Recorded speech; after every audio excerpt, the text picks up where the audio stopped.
Okay, Perik Vav, Halacha Aleph, 6th chapter, number 1. V'mhoyu kol hamedina shu yodam, v'shomea shmuasam nogim b'derech lo tova, kamo b'zmanenu. Yeah, this the Rambam writes. If word is out that all the countries, all the municipalities, the word is that they do not behave appropriately, they don't walk a good path, he says, as in our day. The Rambam's writing in his time. The world is no good. The values are corrupted. The behavior patterns are not going in the right direction. Well, let's say there are locations, but you're not able to go there. Why? They have gaisos, because there are highwaymen on the routes, and therefore you endanger your life to go there. Or a person's not well, and he can't travel to that location, and he finds himself in a location which is not a good location. What should he do? Yeshiv levado yichidi. Better become a hermit. Stay all by yourself. Don't have anything to do with anyone. He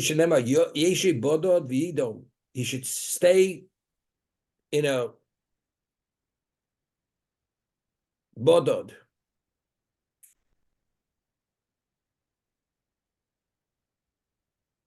Means sequestered and remain silent. I'll give you an example. A person lives in an era, in a time, that there are infectious diseases wherever you turn. And if you have any relation with anyone, like say during the COVID time, you take a chance of contracting whatever that is. So what was the advice? Stay indoors, wear a mask. Anybody who breathes without a mask, just stay away. And you have to be in this confined environment, very secluded environment.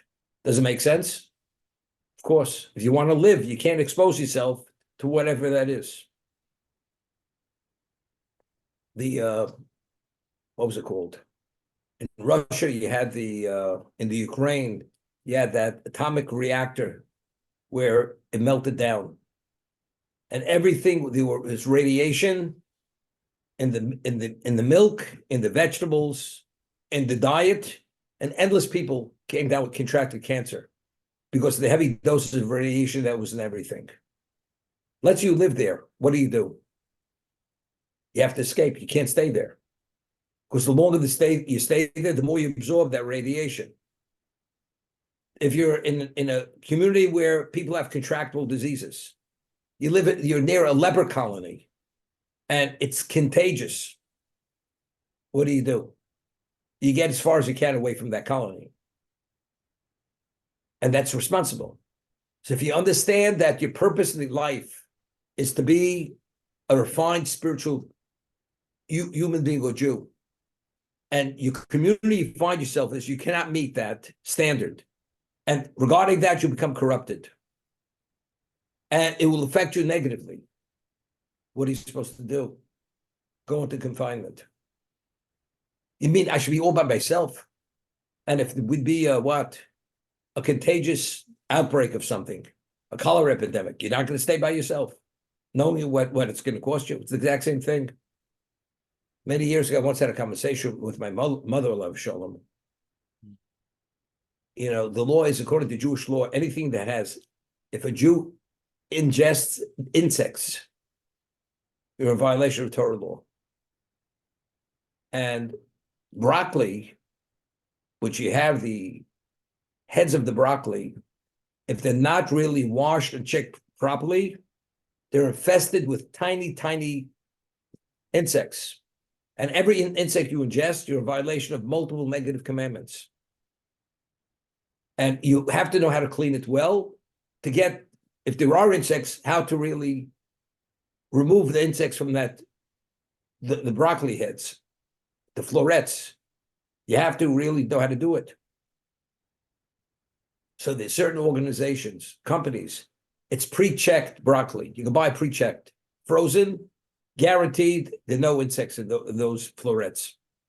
And many people do it because otherwise it's too time-consuming, cumbersome, or whatever it is. So I remember my mother bought broccoli many years ago, And I said, and she says, I washed it on the hot water. I scrubbed it. I said, Ma, or Mom, I said, something, I'm not sure if it still may have the insects. I can't eat it. May have insects in it. She says, what are you talking about? Look, you don't see it. I said, I want to ask you a question. I said to my mother, Allah Shalom. I said, if a light bulb would burst and this broccoli was near there, and there's a chance that maybe some shards of glass in the broccoli, if you rinse it out 1,000 times, you wouldn't let me eat it. Because you never know, there may be some fragments of glass in that broccoli, in those florets.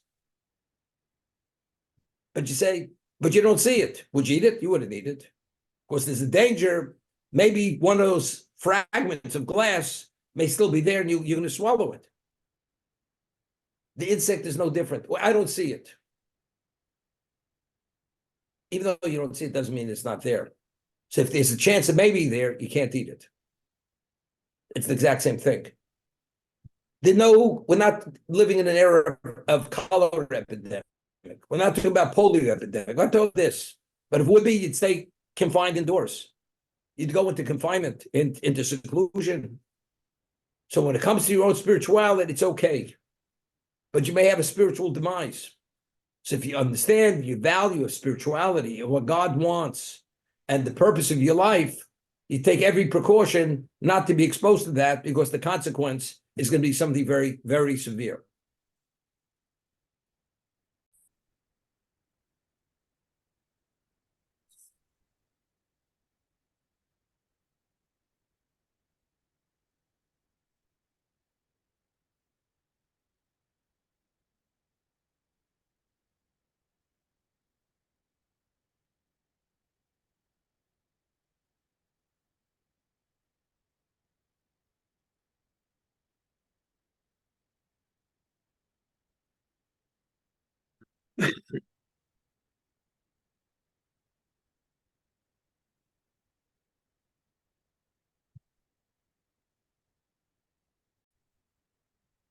Endowed with many very special abilities, God-given abilities, our eyesight, our hearing, our ability to speak, our brains could process many things, retention, analysis, and altogether it's something which there's nothing compared anywhere in existence other than within the human being.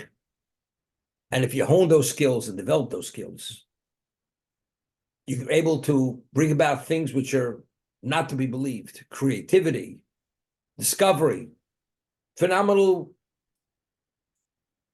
gains you're able to bring about. But let's say a person is not careful to protect his eyesight and doesn't wear protective goggles when he does certain type of work. He's taking a chance, God forbid, injuring hhis eye, and he could lose his eyesight. When he works in a location which is this tremendous noise, being exposed to that noise over an extended period of time, the person could actually lose his hearing. So you have to cover your ears, that the decibels, is as loud as they are, your hearings can be protected. Otherwise, your hearings can become compromised. What about a person, he doesn't have good oral hygiene, and he loses his teeth, and he doesn't have dentures. So when he speaks, he can't articulate, enunciate the words that they should be coherent. So because he wasn't careful to maintain himself a certain way, all these invaluable endowments have been compromised.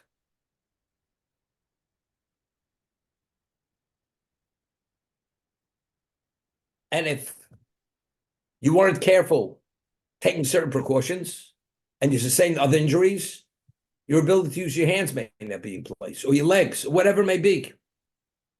And a person understands the consequences of that. You become totally an unproductive person, ineffective person, unattractive person. Regarding our spirituality also, our mouths, if we say certain things which are inappropriate, we don't speak the truth. We say certain galleries, vulgar words, profanities. Every one of that it's compromising our spirituality. The effectiveness of a mouth now within the realm of spirituality, it's damaged. Your eyes, you gaze at things which are inappropriate, which are contradictory to your spirituality. Now, when you study the Torah, when you see things, you don't see them the same light. I'll give you an example. Avram went to the Akedah with Yitzchak, and he had his son Yishmael with him and Eliezer, and they were leading the donkey together with Avram. That on this 3-day trek, they finally come to Mount Moriah, and he says to Eliezer, who was the most special of the two of them, he says, do you see anything in the far off distance? Do you see anything over that mountain? They say, no. He says to Yishmael, do you see anything? No. He says to his son Yitzchak, what do you see over the mountain? He says, I see a cluster of clouds. Yitzchak saw the clouds above the mountain.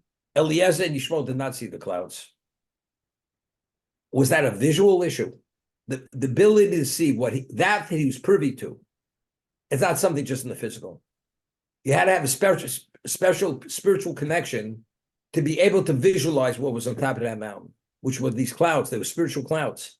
So if you had a spiritual core and it's emanating from that spiritual intense core, you're able to see that cloud above the mountain. The other two, they weren't there. So what does he say to them? You remain with the donkey. We're going ahead. We'll be back. And that's what happened. They stayed behind with the donkey.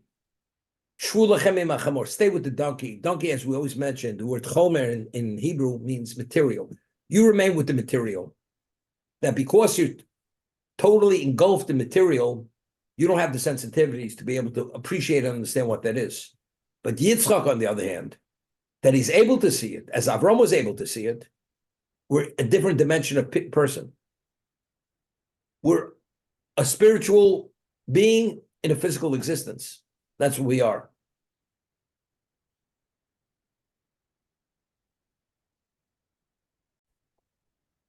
The great Kabbalist who came originally from Yemen in the late 1700s.